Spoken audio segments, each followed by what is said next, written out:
Okay, colleagues, good morning. My name is Brian. Brian Mantlana. I lead the work of climate change at the CSIR. And thank you for making the time to join us this morning. This morning, we're going to be talking about one of the topical issues in the country and in most parts of the world, which is about just transitions. I'm wedded to the English language. I'm a big fan of the English language. So I just want you to note from the onset that it's not just transition, it's just transitions. And that's meaningful because it's about pathways. It's not a pathway towards a just transition, but there are options of how to get to this. There are various forms of just transitions, and there are various pathways of getting there. In South Africa, this concept of just transition is fairly new. It's maturing, but it's gathering a lot of momentum. It's gathering a lot of momentum from the political side of this, from the political sphere, from the technical sphere. The technocrats are working on it. Civil society is very much involved in this work on just transitions. Governance, whether it's local government, national government, it's gaining a lot of momentum. Even at CSIR, CSIR has put in millions of rands over the past few years in this work. And we will hear a little bit about that today. So welcome today as we talk about this notion of just transitions. And we called this session Realities or Myths. As I said earlier, it is a maturing concept. And we'd like to hear from you, would like to hear from the speakers how they frame it. In my view, even the framing of this work, it's still taking shape in South Africa. How is it framed? But the beauty of it, the beauty of this concept is that it's cross-cutting. You can come and work on just transitions from the economic side. You can come and work from the quantifying the jobs, quantifying the economics of it. You can come from the climate change side and look at how it will impact aspects like mitigation aspects, greenhouse gas emissions. You can come from the social aspect and try to see its impact and have a social perspective. How is it going to affect communities? So it's a big dance floor. It's a cross-cutter. So today we've got We've got three panelists and one main presenter who is going to give the main talk this morning. I'm going to introduce the main presenter first, and then I'll introduce the panelists when their turn comes. Now, the main presenter is a colleague of mine in my team. He's given me a whole page of how to introduce him.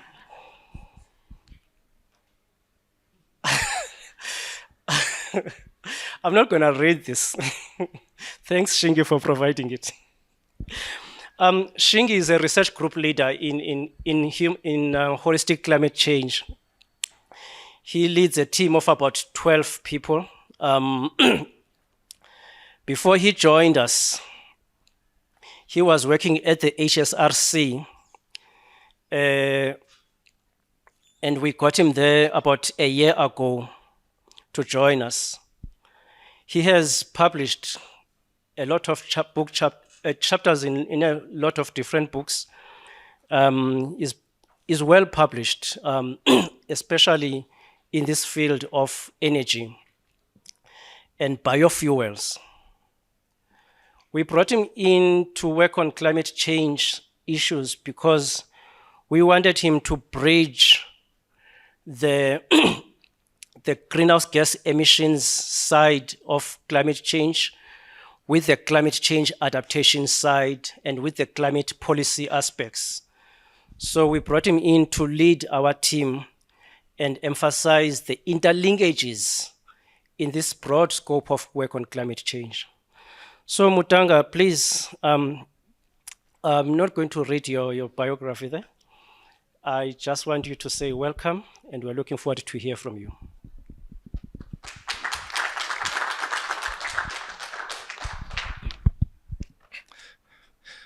That's what bosses do. They ask you to prepare, and then they don't read. But nonetheless, thank you so much, Brian, for the welcome.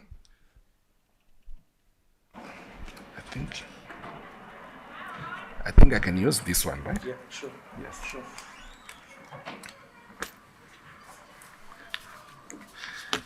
And a good morning to you all. As you have heard, and as you can see on the screen, that's my name. Maybe as a precursor to my presentation, I was reflecting on what the minister said yesterday. I was reflecting on what the CEO of the CSIR said. I listened carefully to the chair of the board of the CSIR, and of course got intrigued early this morning by the speaker who was speaking on vaccines in Africa and the challenges and the complexities that we have around that, all under the banner of harnessing research, development, and innovation for a robust South African economy, which is the theme for this conference. And spacing or placing the discourse of climate change and, of course, the issues around the just transition, which we are here for now, I got intrigued by the aspect of one, solidarity, and the second one being the sovereignty of African states, which we may take in different versions or in different chords, but I think it's one of the key fundamentals that may bring forth where we are going and where we are coming from. And as I was looking or engaging with some of the work or knowledge that has been generated, particularly in the space of the just transition, I came across a commentary or a view from one of the artists by the name, or scholar by the name Aroma Revi from the Indian Institute for Housing Studies and the United Nations Sustainable Development. And he was posing that we have to ask ourselves in this 21st century deep questions about the human being in the Anthropocene's world. What are the contours of the just 21st century transitions that can eradicate poverty, diminish inequality, without destroying natural systems across the world? Coined to his was another scholar, Ashok Khosla, from the Developmental Alternatives, working for the president in the IUCN, who, I open quote, global changes in the health of our climate, biodiversity, and resources now threaten the very existence of the Earth. And this cannot be reversed by generations of people and habits that caused them. It is now the next generation that must, for its own sake and for civilization, craft a better, more livable future. And the last quote is from Louis Klein, a European scholar, who said, new thinking beyond all variation of modernity is needed to govern the Anthropocene. The challenges of the 21st century demand us to get into both contemporary theories and the theories of resonance to reflect the African experience and the post-colonial experiences and how this can contribute, if not lead, to relevant global discourse of sustainability and resilience. Buzzwords in the midst of these. And it brought me to my first year when I was doing my first undergrad studies. And my professor then was teaching us about sustainable development. And we're trying to claim what is the definition of sustainable development so that when we get into the exam, we get it right. And of course, we're referring to the Odonogo model then, which speak meeting the needs of the present generation without jeopardizing the needs of the future generation, right? For me, back then, I recall I was very young, and it was about getting the meaning right and putting it in the exam, right? But when I look a few decades later and reflect what I was claiming that time vis-a-vis the realities that I'm faced with today, with the ESCOM challenges, with all this wave of the transitions, as Brian put it, which we are having, and what the future outlook brings and what we have. And then I said, sometimes perhaps we need to pause, reflect deeper, and see what the future holds for us. And the just transitions is coming now from the climate space, but more anchored within the energy sector because it's one of the key sectors that is affected largely by and large by the transitions that we can think of. And so my presentation, as indicated, are these the realities that we are faced with, or is something else? And coincidentally, this conference is happening when Africa is converging right now in Egypt. Various states, they are in Egypt as we speak. And this is an international convening that is being held from time to time. It's COP27, that's the Conference of Parties. And one of the overarching issues which the Conference of Parties is looking at is this issue of the just transitions. What does it mean for Africa? And so the reflections that I'm going to share here are reflections that we want to juxtapose to the conversations perhaps that could be happening at COP, in line with climate mitigation, in line with climate adaptation, and climate actions or efforts that are being put by nations towards a certain common goal. This is the outline. In the interest of time, I won't delve into this, but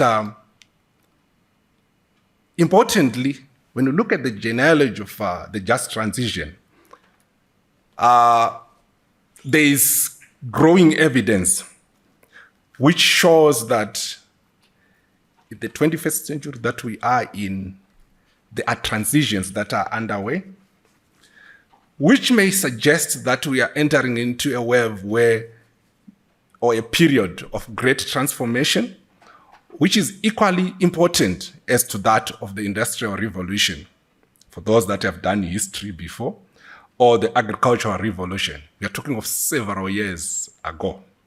Because the forms and the ways in which we live and what anchors our survival or day-to-day living today vis-a-vis what the future outlook like, it's posing a complete shift in the way we see things. We see the adoption of the Sustainable Development Goals in 2015 by the United Nations, which provided an impetus or an understanding of the challenges that we face today. The contemporary period that we are in, for me, marks the beginning of what I call the sustainability age. In one way, a time of crisis. in another way, a time of transition. If you are transitioning, you are moving from one anger to another. But we have quite a number of contested interpretations in this, which provide some of the coordinates for the future imaginaries that we can have. Transition studies have brought in two schools of thought. On one hand, it's different dimensions to sustainability transitions, focus on the dynamics of structural changes in light of the social, technical advances and ecological limits that we have. And I think that resonates into the definition of sustainable development, which I was referring to on the Odonogo model. And these transitions or these interactions that we have between the environment, the political sphere, the social sphere, and the economic sphere comes with its own complexities that are engulfed there. The second school of thought comes with the cultural, economic, and political transformation of dominant institutions. Here I'm referring to the players, be it the third world versus the first world. You say those of the north versus those of the south. What's in it? And I think that hinges on the conversation when I said on my opening remarks, what touched me in the morning session around solidarity. And the speaker was saying there's nothing called solidarity, it's on whose interest. Okay? For whose benefit? Is it for our benefit or is it for someone else's benefit? Food for thought. We have seen a lot of work over the past decades around the wave towards renewable energy. And hence, we have the energy transition as one space or one angle through which we space the contested issue of climate and the energy dimension. But this energy space provides us a central point or pivot through which we have deeper conversation around transitions in general. When we speak of sustainability, we can speak of sustainability transitions, but that's different from sustainability transformation. What do we want to ease? What do we want to see? And in unpacking these, you realize that there is more to what we see on the face, given the dynamics and the complexities that we have. The just transitions originates or reside within the union movement. I think one of the panelists here who maybe enlighten us more around the organized labor movement and its commitment towards social justice and fairness. And this has already been anchored by the International Labour Organization, where the organized labor enters into the climate change discourse. If it was a sport, I would say what we are talking about here is like tug of war, where you have a rope, one is holding on one hand, the right, the other one is holding on the left hand, and they are pulling as a debate. But the idea, again, you are forced to converge somewhere. And the discourse that we've been having, the climate science has brought some facts and evidence to prove that, yes, the climate is changing, things are getting bad. We face a plethora of challenges which are disasters and so forth, and we feel the impacts of climate change. That's a fact, right? What it comes with, what caused it, and the narrative around that, and the conventions that have been held over the years allude to this discourse, where the debates have been, is there climate change or no climate? We have gone above that.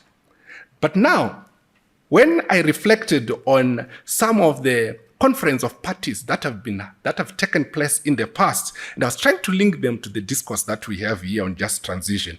Look, around 2 decades ago, early 2000, where we had COP6, and the focus was on the impacts of climate change. And I recall around that time it was held in Germany, and Germany was championing and pushing towards the move towards renewable energy technologies. And I think it was one of the leading countries actually that we have had in terms of technology innovations in order to bring forth new forms of energy in order to transit from fossil-based fuels, which is our core, towards renewables. Later on, a decade later, we see around 2015, COP21, where we had the Paris Agreement, which saw the economic and social transformation being central to the conversation. And when we speak of social transformation, it's coming back to society, coming back to the people. So beyond the science, let's talk about people. And people need a survival. People need to live. What are we doing about it? Jump 3 years later, COP 24, around 2018, we see just transition as a concept being the central pillar in this conversation. And that's where we see the organized labor union actually now coming on the fore. And there has been a consensus that really we need to look at this more closely and we need to do something about it, because it's not just about climate change, but it's more about climate vis-a-vis the people's needs. And from there have been commitments that have been made by the first world countries vis-a-vis the developing countries' needs or quests in order for them to meet their developmental priorities and meeting the needs of the people, right? A few years later, we'll see in my later slides how far we have fared in that course. Then come 2022, this is coming back again. And for me, I call it a deep dive on the promise of the just transition, right? What are the intricate issues perhaps that we need to look at, which the COP, the current COP, which is being hosted in Africa, will speak. And already it has been coined the COP of Africa. Right? But is Africa at the center of the conversation, or is just hosting? And if it's at the center of the conversation, what is it that it's coming with? When we look at the general global climate change policy, and we have what we call the Intergovernmental Panel on Climate Change, and its reports, series of reports that come, and the IPCC special report of 2018, which already has been showing indications on the change in climate and the effects around that with 1.5 degrees, and the impacts already that have been seen around the world, and the difference that we have between the rise in temperature of 1.5 vis-a-vis 2 degrees and its repercussions that can have. And who is worst affected is the vulnerable, is the poor, and Africa is not excluded from the equation, let alone South Africa. And the world needs to reduce emissions, that's a fact. And already there have been targets that have been set to say by 2030, compared to the other years, we need to intensify the efforts in order to move towards the net zero trajectory by 2050. And in order to retain the temperature which is rising as the scientific evidence has pointed to. And the Paris Agreement has recognized the process of reducing these emissions, which must take into account the imperatives of a just transition of the workforce, the labor dynamics across the value chains that we will get within the space of the space and priorities of countries in this realm. The core drivers towards just transition, already evidence has shown, scientific evidence, that the Earth is precipitously close to a tipping point due to the impacts of human, calling for urgent climate action. And of course, we have resources that are getting finite. Of course, the resource we are referring to is primarily coal, which is the big emission factor that we have. The need to have a reduction of CO2 emissions, which have accumulated over the years. And the abundant resources perhaps that we have in Africa, wind, solar, you name it, and of course, the energy poverty that we have, particularly in Africa and in South Africa. And the quest to reduce the CO2 emissions vis-a-vis the finite resources which are scaling down over time, and the need to cap these emissions, and of course to meet the energy needs, becomes the central goal of why we need to transition. So in the context of South Africa, of course, decommissioning of mines and so forth, which have been in existence for years, and what does that mean? And then from a transition point of view, what is the future outlook going to be like? There's been the quest for us to accelerate decarbonization, zeroing on the net zero challenge that we have of 2050. And when we look at environmental emission reduction and the low carbon adaptation technologies that are being put anchored on the energy sector vis-a-vis the developmental priorities that are on the economy, which we need to look at. And it also comes with a number of dynamics, particularly when it comes to the landscape. Focus more on the land use, and of course, what the land can use either as a sink for carbon emissions or as a resource for other alternative form of energy. Hence, the just transition brings in the climate resilient development dimension, which focus on the adaptation of measures to secure safe climate, meeting the needs and the elimination of poverty, bringing in the aspect of employment and transitioning to alternative energy sources. To what extent does it take everyone on board and not leave anyone behind? And the pathways that we can have for decarbonization, which are resonant on amplifying the transition through an enabling environment for a low carbon future. And there underscore, the idea of the just transition should just not be an add-on, but rather to climate policy, but it needs to be an integral part of sustainable development policy framework. This is a classic example of a just transition strategy which has been put forward in Europe, of course, looking at the key principles that should guide the just transition, among which is the wave towards transitioning towards a net zero world, and on the other dimension, transitioning out of a high carbon world. And the principles, there are quite a number of them. I won't mention them, all of them, but we have the principles for good green jobs, another one for consumer readiness in order to adapt and accept or get the access, the new technology that are being propounded or being deployed, and another one, building and operating new assets that take cognizance of the needs of the future. And of course, the principle for people in high carbon environment. And last but not least, how we support the communities that we have.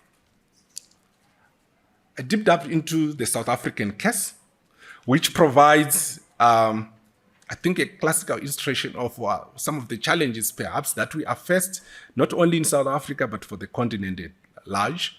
And the renewable energy development zones, these have been defined, these have been framed already, studies have been undertaken, and we have now what we call the National Strategic Environmental Assessments for renewable energy zones and the transmission corridors that we can have in South Africa. And it poses a very bright future if you look at the endowed resources that we have, be it from solar, be it from wind, be it from biomass, be it from hydro to a lesser extent, given, of course, the challenges that we have with water as well. But there are a number of renewable energy technologies already that have been, and they have been located, the spatial distribution that, in the extent to which this can help and serve the country. And the greatest energy in South Africa actually is located in the Northern Cape there. When you look at the solar dimension, Eastern Cape and the Western Cape. Of course, dominantly right now at present is the core regions, which are taking a lead in providing the energy source which we want to transit from core towards renewables. The National Business Institute, of course, came up with just an electricity-related levels of maturity and adaptation analysis, which provides how the various technology options that we have contribute particularly towards emission and, of course, the risks that are associated in that. And for me, I think central to this illustration is the major sources of energy that we have currently, which are operational, which we see your coal there, pumped storage, nuclear, natural gas, and then we have for transportation, diesel and hydro, which are all operational. And the technology risks that we have are reasons around the carbon storage and, of course, the carbon capture utilization, which we have in this angle. When I reflect on this, I pose this question: what are the prospects of balancing the energy demands which we have for South Africa vis-a-vis the existing gap already that we have in the energy sector? And when we look at the demand and the supply that we have, and of course the challenges already that we have now, we are hitting level 6. It's getting normal now, slowly but surely getting normal. That load shedding is, it's no longer a dream, but a reality that we are living with. Right? And juxtaposed to this is the generation technologies, which fall into, been categorized into different emission groupings. And then you can see there on that graph, the highest emission groupings is your coal, is your natural gas, and your diesel there. And the transition is saying less of this towards the alternative energy sources. And again, the ambitious net zero, how realistic is it to transit? Of course, given the risks that we have identified there. Within our context, we have Mpumalanga province, which is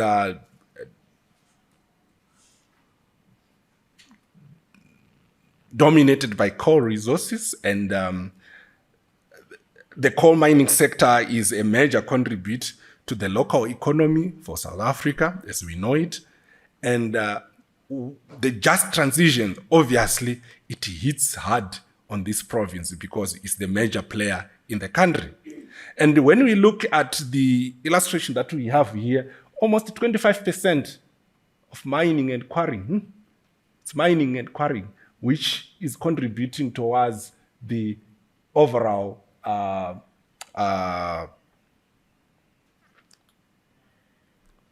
emissions that we have, let alone, of course, the contribution that we have from the general GDP of South Africa, which is estimated to be around 4.65 trillion that we have.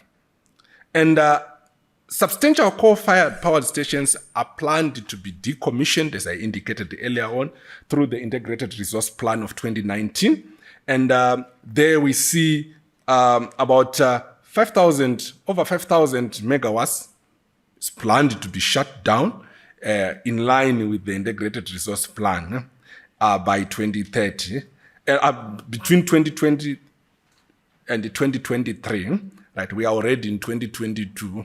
I'm not quite sure to what extent have we shut down now the projected 5,732 megawatts of plants there. And key again is the overall 11,000 megawatt shutdown, which the integrated resource plan is planned by 2030. And how realistic is this? And where does it take as of the present vis-a-vis the needs of the future? Why is the just transition critically important?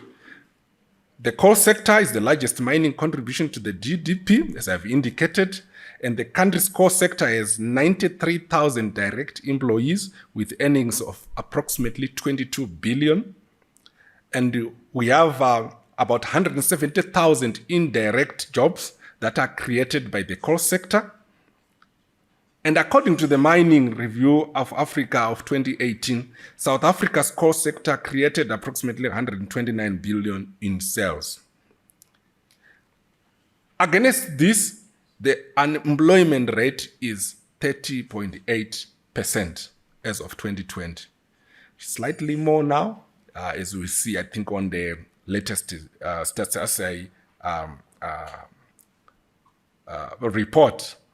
And it is important to understand the role of the employee transfer on relocation or creation of new job opportunities vis-a-vis the dilemma that we have of job creation in the country. Energy supply is domestic and coal dominated in South Africa, as I've indicated, and most of the oil and liquid fuels are imported for use, particularly in the transportation sector. And these are the key supplies of our primary energy needs: oil, coal, nuclear, renewables, and natural gas. And the end use that we have, non-energy uses, transportation, electricity, and heat, particularly to power production systems and industries in the country. What is the possible future given the transition wave that we have? Not to coal, but to have renewables. How realistic is this? Food for thought. Yes, studies have shown already that we have the sun, the wind, the flexible supply demand, natural gas, and biomass, all as options that can be looked at in order for us to produce electricity and also fuels for transportation and heat, and the liquid biofuels that are needed even in the aviation industry. And studies, of course, have been done through the IRP, the Integrated Resource Plan, to show the employment opportunities that are expected as the decline in core sector employment 20, but a net increase as other technologies supplement the energy mix, with projections of employment going to increase between 2010 up to 2030, which we are looking at. And the assumption here is all those renewable energy technologies are fully fledged, everything is functional, everything is moving, the commitments that have been done, they have been adhered to accordingly, but to what extent have they, and will they assist us in meeting the demands thereof? The coal fleet decommissioning, already a plan has been put in place. By what time are we going to have which stations decommissioned? And by 2030 and by 2035, we'll have 6 power stations by 2030, and of course 2 more by that's 7 power stations in total, with an assumption that renewable energy technologies have taken fully fledged. And the reality we are faced with, the repurposing of this coal and the coal value chain, faces certainly the significant threats in the long term. One other key aspect is the skills-related challenges for implementing this just transition: limited availability or short supply of skills retention, transformation agenda, what I call agents of inclusive development, where's the poor, where's the women, and etc., vis-a-vis the gap that we already have in the employment sector. And of course, the misalignment that we have between industry and the academia in terms of skills building, capacity building, and of course, the future that we need or the requisite skills that we need in order to meet the needed demands for the value chain in the just transitions. How to address the high level of unemployment in South Africa at large? It's a big question. South Africa recently, we know the Presidential Commission has released the framework for the just transition, which is hinges on 7 key pillars of that guide the framing of the just transitions. But for me, I think critical there is the financing and also the sectoral value chains, which is pillar number 4 and number 7. That, for me, I think are critical in defining the future of this space. In order for us to achieve the quality of life and have a decent work for all, having people-centered transitions, and the building resilience of the economy. The coverage in the sectoral coverages that we have in the transitions cut across many sectors, be it energy, water, tourism, agriculture, manufacturing, biodiversity, and transport. While a practical guide has been put in place, but to what extent is this real? Is this pragmatic within the context of a developing world? This is an extract on some of the transitions already, transitional barriers that we have and uncertainties, particularly when we look at how to manage the variabilities that we have in the renewable energy generation. And unlike fossil fuels, the coal, you just get your electricity and use it for. But then these renewable energies, they come with their own list of challenges. If it's solar, then you're looking at storage capacity, and I'm sure my colleague from the Energy Center will speak more around this. If it's water, hydro, then it depends on the availability of water. If it's wind, it depends again on constant of the wind that we have. And the potential or the ability to have good enough storage capacity that is going to retain this is a cause for concern. So there is uncertainty on what technology will be most important for the final decarbonization that we seek to achieve 2 decades from now, 3 decades from now. Reflecting pointers for the current COP now, how does the just transition discourse amplify the social interventions needed to secure jobs and livelihoods as the economic shifts towards sustainable production systems? The nation's sovereignty needs to be protected, and the people's rights and needs to be protected, particularly the vulnerable. And the workers here, they are also equally affected. And their livelihoods have been dependent on fossil fuels for years. And what will be their future? And what's the future of the new workforce that we are going to have? A deep dive on what I call climate finance and investment opportunities for Africa, how to scale up commercial opportunities, particularly in the renewable energy sector, how to identify bankable and investment-ready projects in the areas of energy, sustainable infrastructure, climate change adaptation, and resilience. One other key important point, in my view, is to reflect on is how to amplify the adaptation acceleration program, which to date we are told it has raised 25 billion through the adaptation finance for Africa, that's Africa Development Bank. But the commitments that we actually had from the first world countries in the last COP, I think it was 100 billion or 125 billion that needs to be raised. But what has been raised to date is only a quarter of what has been promised. So what does that mean? Acceleration of climate mitigation solutions including nationally determined contribution, which depend on international finance. Already I've alluded to the challenge that we have, promises made vis-a-vis the realities on the ground. And what does that mean?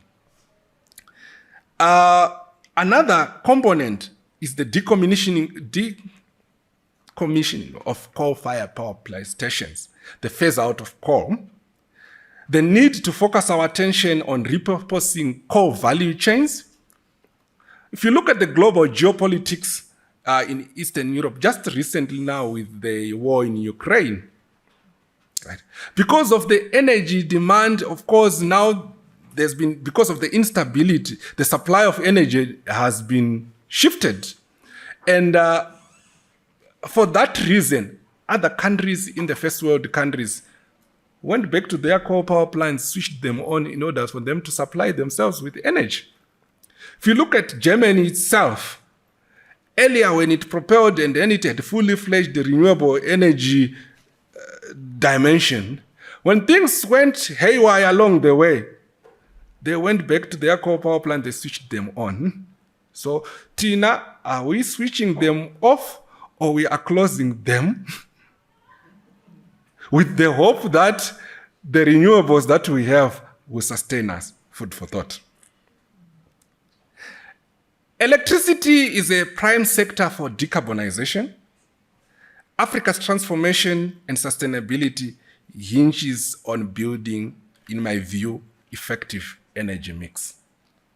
And personally, I'm of the view that a more narrative around building an effective energy mix is what Africa needs. Much as we admit and we agree with the notion of trying to reduce the emissions, which we were not part of because it's not us who emitted back then, but the repercussions, we are facing them now, but we need to strike a balance. And the commitment is needed in the investments, particularly in the renewable energy sector. So what the first world countries promise, they must fulfill those. So it's part of the negotiations. I think that should be part of the crux of the conversation that we have on the COP Africa. And of course, the need to address the variability in renewable energy generation. How do we circumvent the challenges and the barriers that we have within the wide number of renewable energy technologies that we are propagating and that we are going to have? And with this context, if we shift from fossil-based to then already, it's a classical example of, again, a total shift in transformation on how society lives and how we have our future. With these remarks, I say thank you.